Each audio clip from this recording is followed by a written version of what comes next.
Top 10 Deadliest Families in History. Welcome back to Creepshow, where we delve into the darkest corners of history to uncover the chilling tales you won't find in your textbooks. Today, we're journeying through time to meet some of the most terrifying families ever known. From the American frontier to the heart of Central Asia, these families didn't just commit crimes. They unleashed horrors that have echoed through the ages. Get ready, because these stories are not for the faint of heart. Let's dive into the top 10 deadliest families in history. People who commit murder typically do so on their own. However, there are situations when an entire family resorts to violent behavior. A few of these behaviors constitute criminal offenses, while others are the consequences of actions that are destined to result in death and suffering. There is a sense of loyalty that exists within the context of the family. Whether for the better or for the worse, these connections have the potential to make a family partnership an extraordinarily successful unit. In the end, blood is more viscous than water, and there is a significant amount of blood present here. We will journey from the frontier of the United States to Central Asia by way of an ordinary house in the countryside of England in order to investigate some of the most violent families in the history of the world. There will be instances when their reasons will surprise you. Number 10. The Bloody Benders. During the 1870s, travelers who were traveling west on the Great Osage Trail might have made the decision to stop at a cabin that was not particularly impressive in order to get some supplies and a meal. The Bender family had constructed a cabin in Labette County, Kansas, and it was located there. We have no idea how delicious the cuisine was, but for some of the guests, it would be the very final meal that they ever consumed in their whole lives. A curtain that concealed the family's private apartments was hung behind the diners, and they would sit with their backs to the curtain. A sledgehammer would be used by a bender to smash the head of the guest while they were hidden behind the curtain. The precise number of people who passed away at the cabin is unknown to us at this time. In addition, we are not aware of the reason for their deaths. It's possible that it was a robbery, even though some of the victims were not wealthy, or it may have been done for fun. The Benders vanished amidst the growing suspicions of the community. We have not yet been able to determine what happened to them.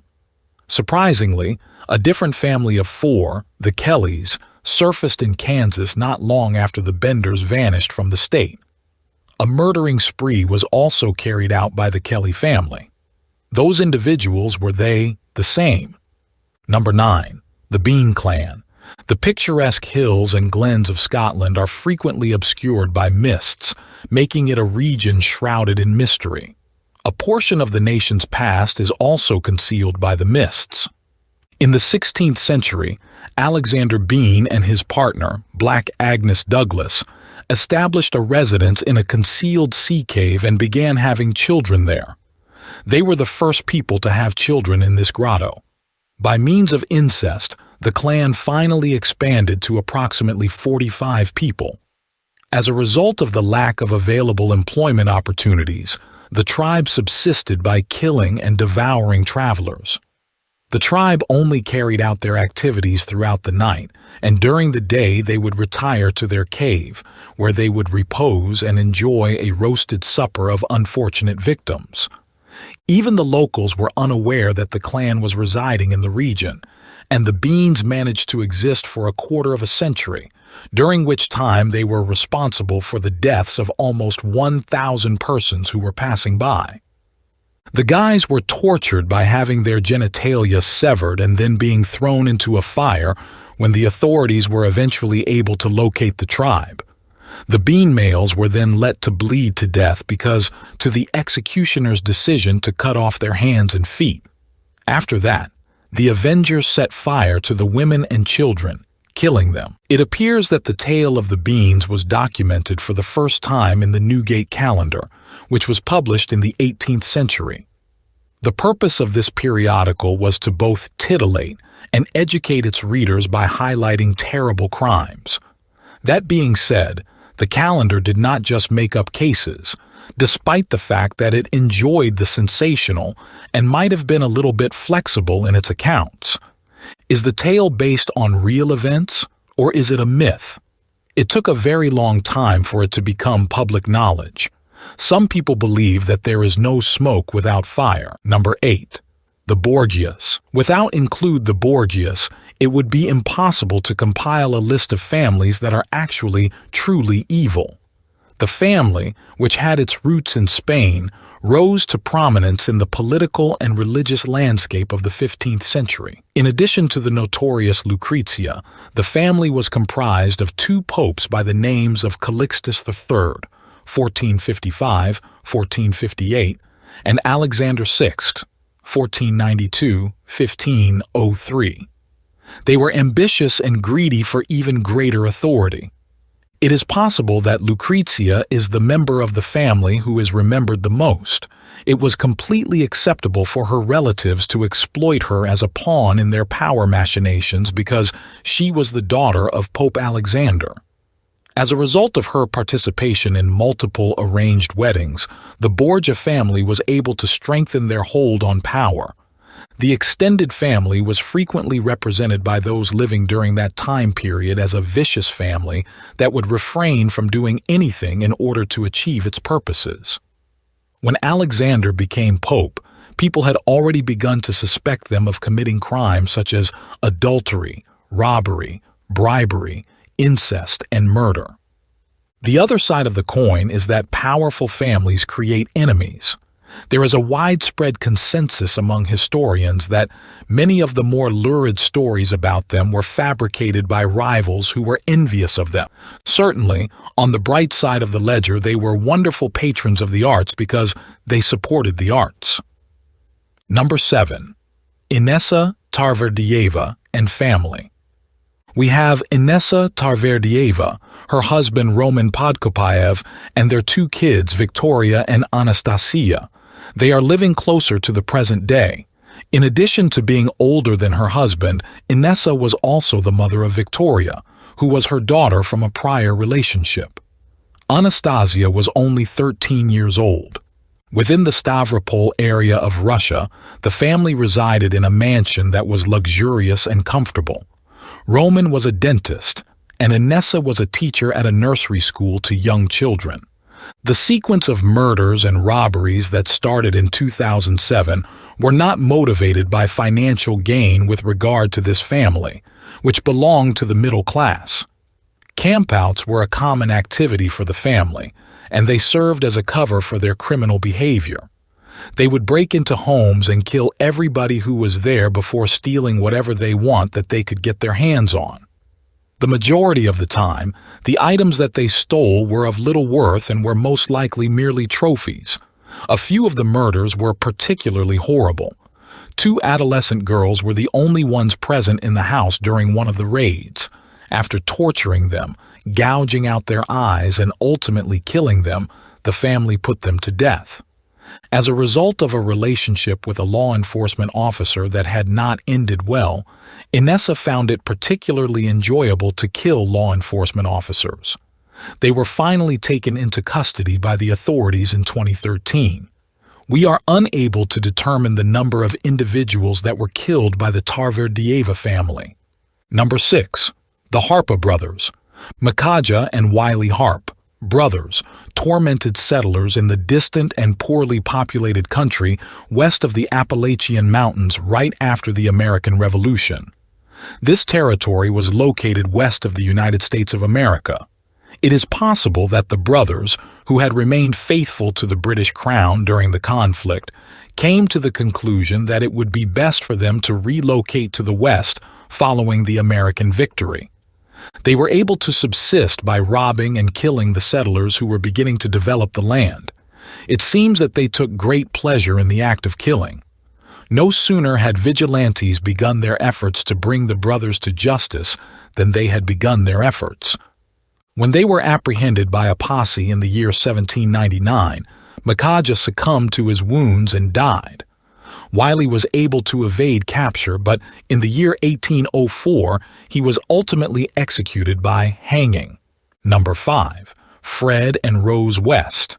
Some individuals in the world are so intrinsically evil that their crimes transcend rationality. These individuals are a part of the world. There is no doubt that Fred West was one of these. Between the years 1967 and 1987, he was responsible for at least 12 killings. Rose, who was married to Fred, was a willing participant in many of the crimes that were committed against the young ladies who were victims. Rose appears to have been entirely under Fred's influence, despite the fact that she is a wicked person in her own right. As an illustration, when Fred suggested that she work as a prostitute, she did so in order to bring in some additional revenue. It was for the purpose of achieving sexual fulfillment. As the pair raped their victims while they were chained in their little residence in Gloucester, England, it appeared as though they took pleasure in the brutal treatment they meted out to their victims. Due to Fred's decision to take his own life while incarcerated in 1995, the British government was able to save money. Rose continues to be incarcerated. Number 4. The Kray Twins. With iron fists, Ronnie and Reggie Kray, who were identical twins, commanded the East End of London where they lived. A shadow was thrown over London during the swinging 60s by these hard-working individuals who had risen from insignificant beginnings to become influential figures. For their criminal empire to flourish, armed robbery and protection rackets were essential to its business model. In order to secure cooperation, the Krays and their associates would readily turn to acts of violence such as arson, assault, and murder. They were well-known residents of the neighborhood, and they ran their business out of a nightclub that they had coerced the proprietor into selling. On the other hand, regular people, who were not affected by the Krays' commercial interests, held enormous respect for them. The Krays may be thought of as a kind of local authority that would assist people with their issues and ensure that they were safe while they were out on the streets. And the Kray brothers were admired by a wide variety of people, not simply the average person. The fact that they were famous in their own right meant that they were able to rub shoulders with a large number of that day's stars. 1968 was the year when they were taken into custody by the authorities. Their empire had lasted for little than 10 years. Ronnie, who had always been the more aggressive and impulsive of the two, was admitted to Broadmoor Hospital, which is a mental facility with a high level of security. In 1995, he passed away as a result of a heart attack. 5 weeks after the authorities freed his brother from prison on compassionate grounds, his brother passed away in the year 2000 due to various forms of cancer. Number 3. Genghis Khan's clan. From obscurity in a little corner of the Mongolian steppe, Genghis Khan rose to prominence and established what would go on to become the largest land empire in the history of the world. Family was the most important institution in Mongol civilization, according to the Mongols. From the western banks of the Black Sea to the Pacific Ocean, the empire was expanded by generation after generation, beginning with Genghis's sons and then his grandsons. With their mastery of tactics and psychological warfare, the Mongols were able to conquer despite the fact that they were frequently outnumbered. In the event that a city or an entire people surrendered, the Mongols would treat them with respect and provide them the opportunity to enjoy the benefits of a secure society. If, on the other hand, people were to put up a fight against the Mongols' advance, they and their cities would be subjected to the full wrath of the vehement invaders. Even though there was a great deal of bloodshed that occurred during the Mongols' expansion of their authority, once they were in power, their territories were secure and under their control more than before.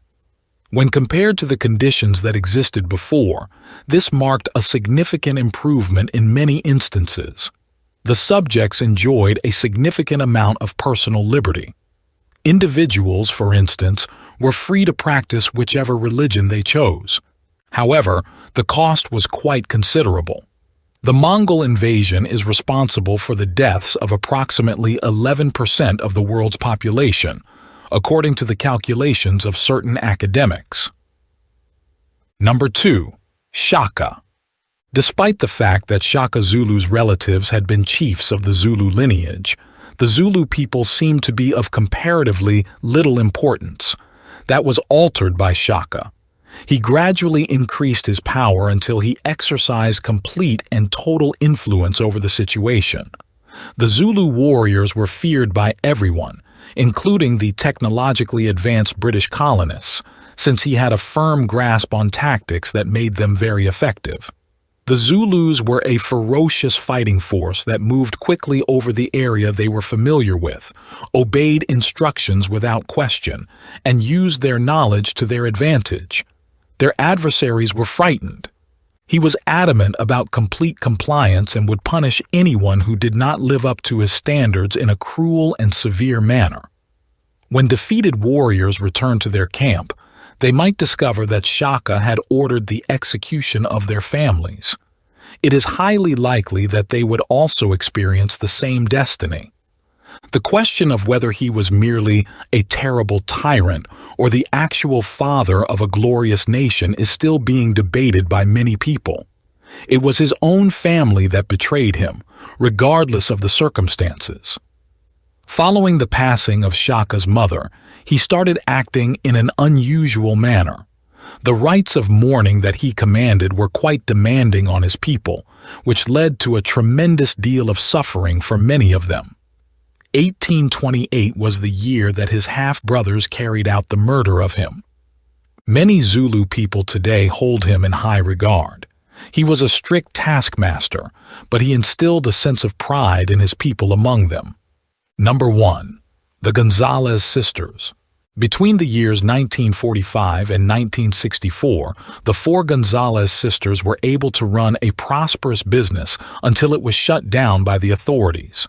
They were able to generate revenue by catering to the ever-present desire for sexual services. Their Rancho El Angel was a brothel located in the state of Guanajuato in Mexico.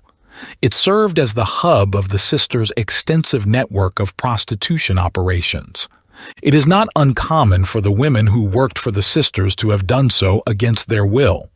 There were some individuals who had been kidnapped by the Gonzalez family, while others had responded to adverts seeking housemaids.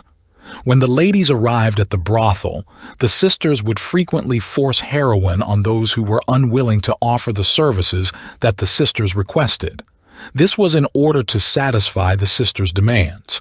There is a cap on the amount of time that a prostitute can spend working.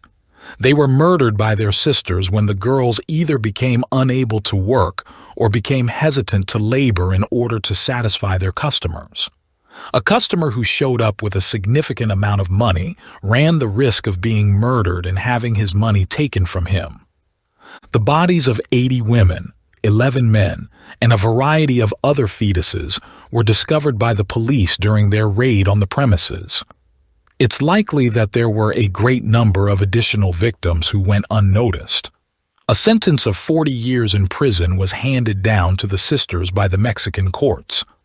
They have been officially recognized as the most prolific murder partnership by Guinness World Records. Thanks for watching this episode of Creepshow.